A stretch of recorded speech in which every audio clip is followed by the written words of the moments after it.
Super Robot Wars W was only released in Japan for the Nintendo DS back in 2007. The first thing that impressed me was the overall presentation of the game.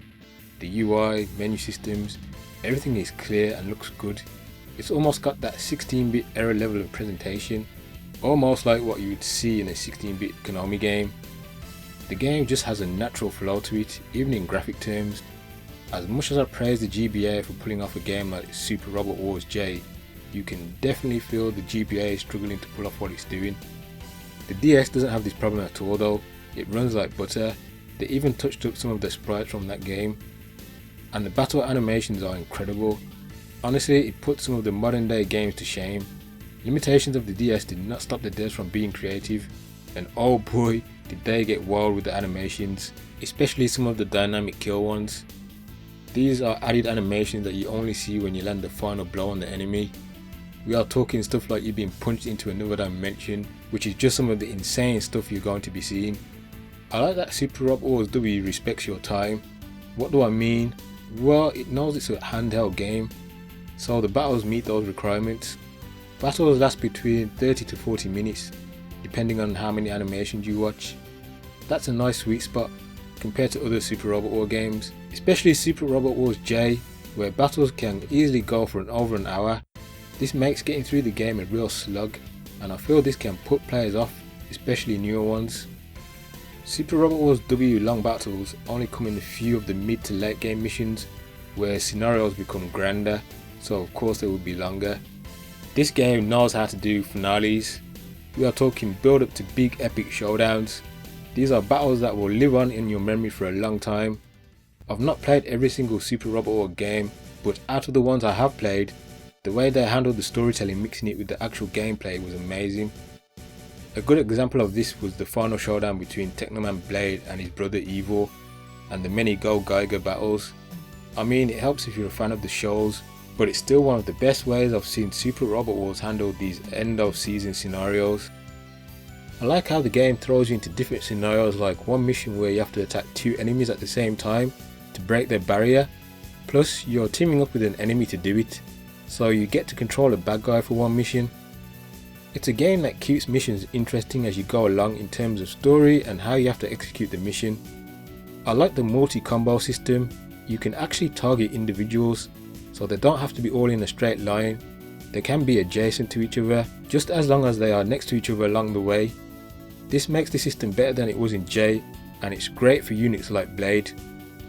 It won't take long before you have to start benching units because you don't have enough space on the battlefield. In some cases it's better you bring a whole crew or none at all, like the Nadesco Angel trio. You'll need all three to pull off their formation attacks, which allows them to actually fight bosses because it does really good damage at a low energy cross rate. The role of real robots is usually just fighting the minions and jobbers, but together with the bonus relationship system boosting your stats if you place them next to each other, some units can become quite strong, like Kira and Afron almost become invincible together, being able to dodge everything that isn't a boss attack and in return give out massive damage. If you're a seasoned gamer at strategy turn-based RPGs, then you will find Super Robot Wars W a cakewalk.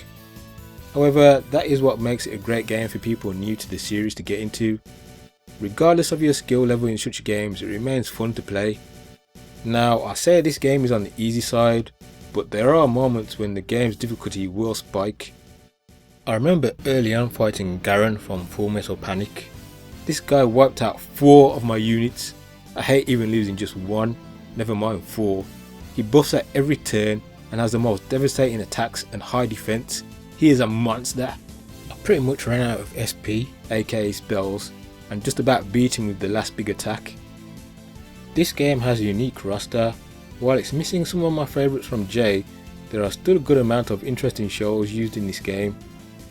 Gundam Wing Endless Waltz, the OG Gundam Seed series, the Seed Astray series, the Nadesco shows, the Technoman Blade series, Detonator Organ, Full Metal Panic, Manzin Kaiser, Getter Robo G, the King of 100 Beasts Go Lion, which for many of you is actually Voltron, the Go Gaia Guy shows, and of course you have the original robots for this game's main story, which have some fantastic design OG robots. Whether you're a fan or not of any of those shows, you will find robots in here that you're going to like. The game's story is a standalone, which means you don't have to know anything about Super Robot Wars 30 plus year history, trying to connect all the dots with the other games, which is another reason why I'd recommend this to new players. The game centers around Kazuma and the rest of the Argadon family, who are basically a space truckers family, and they are a great cast of characters. They take a job from our Gundam Wing Boys that leads them on to a venture across space and time that nobody will forget. Kazuma is your typical anime mech pilot, but having his family along for the ride makes a huge difference here. You will totally connect with all the Argadon family. What sets W apart from most Super Robot War games is how they manage to connect all the shows into one story. It is the most natural related way possible. All the future series feel linked in this universe. If this was an anime, it would be one of the best mecha animes out there. The way some of the scenarios end, you just can't wait to see the next episode, or more like play the next mission, because you just have to know what happens next. The game is kind of split into 2 seasons, just like a real show, and let me tell you, the last few missions to end season 1 are epic. Some of the most fun I've had with the series. Characters actually get older in this game, as there is a time gap between the second half of the game, so you will see Kazuma grow up a little, just the same way Goku and Naruto did, along with other characters. I don't believe this has been done in any other Super Robot War game, and it's a real cool idea that makes it feel even more like some cool ass mecha anime you're watching.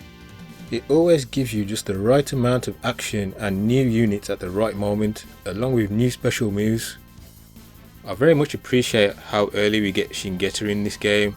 In nearly all the Super Robot War games I've played, Shingeta is always a mid to late game unit, but in W, I get to have my fun with it early on, right to the very end. Arcus was probably my most favourite unit in the game, piloted by the mysterious Arya. Sometimes she helps you and other times against you. Of course, by the end you will find out what her whole situation was, but along the way she was quite the cryptic character that kept me wondering what exactly her deal is. The music is also another great selling point, not just the renditions of the licensed anime themes, but the original music for our OG characters. Arcus theme, for example, being one of my favourite tracks in the game, and there are many to pick from.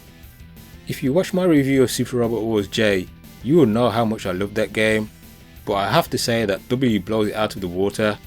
It's almost like J is the better and Super Robot Wars W is the finished product. It fixes all the little issues I had with J. It's about as perfect as a Super Robot Wars game can get. If Nintendo re-released this in English, I would buy it straight away. Sadly, Super Robot War games don't really get that treatment, and it's still unfortunate most of the games are locked away on certain consoles, along with the language barrier, which is why I have to give a shout out to the fan group that translated this game.